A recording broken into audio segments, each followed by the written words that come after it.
बाद में सलीम वास्तिक पर जानलेवा हमला हुआ है।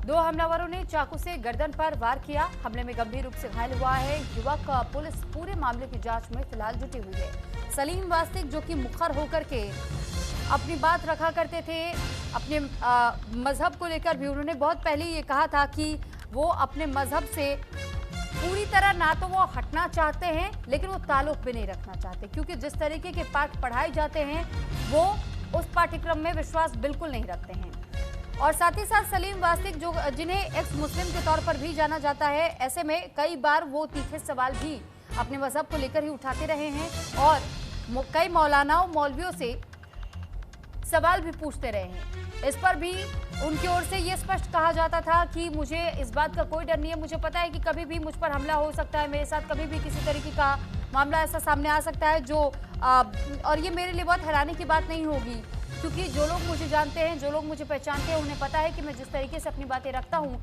मेरे धर्म के ठेकेदारों को जरूर तकलीफ होती है। मेरे नाम के कई बार फतवे जारी करने की भी बात सामने आ चुकी है और अब ये मामला जब गाजियाबाद से सामने आया तो ऐसे में वो तमाम उनकी पुरानी कही हुई बातें अब दोहराई जा रही है। बताई जा रही है कि कैसे वो तो पहले से ही अपने आप को लेकर के कहते थे कि मेरे नाम पर कई बार मुझे मारने की धमकियां तक दी जा चुकी है, कई फोन कॉल्स, कई मैसेजेस उनके पास आ चुके थे। और ये जो मामला सामने, आप सोचिए कि जब वो रमजान के समय ही बताया जा रहा है कि वो अपने घर से कहीं बाहर निकल रहे थे, उस दौरान अचानक से दो बाइक सवार वहां पहुंचते हैं मौके पर और चाकू, एक ने उनके गर्दन पर चाकू चलाया, दूसरे ने उनके पेट पर, और बेहद बुरी तरीके से चोटिल करके वो वहां से रफू चक्कर हो गए। तो गाजियाबाद उत्तर प्रदेश का ये मामला आपको बता रहे, जहां सलीम वास्तिक पर जानलेवा हमला हुआ है। तो बेहद गंभीर चोट फिलहाल सलीम वास्तिक को आई है, उनका इलाज चल रहा है, लेकिन फिलहाल कुछ भी कह पाना बहुत मुश्किल है क्योंकि उनकी स्थिति गंभीर बताई जा रही है। तो दो हमलावरों ने चाकू से गर्दन पर और पेट पर वार किया था। हमले में गंभीर रूप से घायल हुए हैं सलीम वास्तिक और फिलहाल इस पूरे मामले को लेकर के पुलिस मामले की जांच में जुटी हुई है। पता लगाने की कोशिश की जा रही है कि आखिर ये जो दो बाइक सवार आए थे, ये कौन लोग थे, किसने इन लोगों को भेजा था और आखिर उनकी मंशा क्या थी सलीम वास्तिक पर इस तरीके से जानलेवा हमला करने का।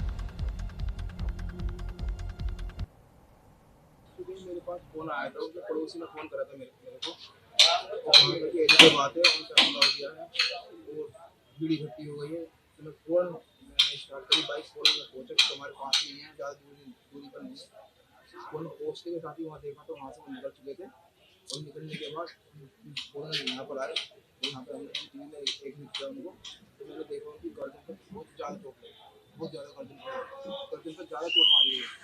पेट पे भी तीन जगह चाकू लगे हुए हैं, पेट में मतलब बहुत हालत। अच्छा, आपने नजदीक से देखा, अभी क्या स्थिति है भैया की? बहुत ज़्यादा गंभीर। सोशल मीडिया और खुले मंच से मुस्लिम धर्म और मौलानाओं को लेकर कटाक्ष करने वाले सलीम वास्तिक पर आज जानलेवा हमला हो गया।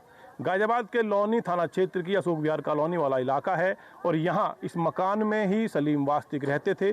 सोशल मीडिया पर लगातार उनके द्वारा वीडियो बनाई जाती हैं, लगातार इंटरव्यूज दिए जाते हैं जिनमें मुस्लिम धर्म और मौलानाओं को लेकर उनके द्वारा कटाक्ष किए जाते हैं।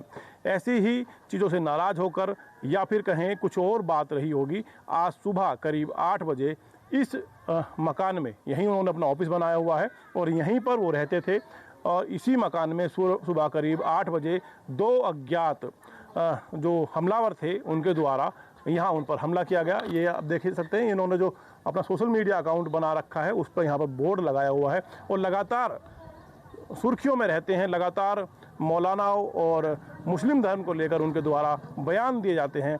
तो आज सुबह करीब 8 बजे इस ऑफिस के अंदर उन पर जानलेवा हमला किया गया, धारदार हथियार से उन पर वार किए गए, गर्दन उनकी काटी गई है। घायल अवस्था में पुलिस ने उन्हें दिल्ली के गुरु तेग बहादुर अस्पताल में भर्ती कराया है। हालांकि अभी भी उनकी हालत गंभीर बनी हुई है और पुलिस मामले की जांच में जुटी है। लगातार सीसीटीवी फुटेज पुलिस द्वारा देखे जा रहे हैं और जल्द ही गिरफ्तारी करने के दावे पुलिस अधिकारियों द्वारा किए जा रहे हैं। Yashpal Kasana, news India, Loni Ghaziabad.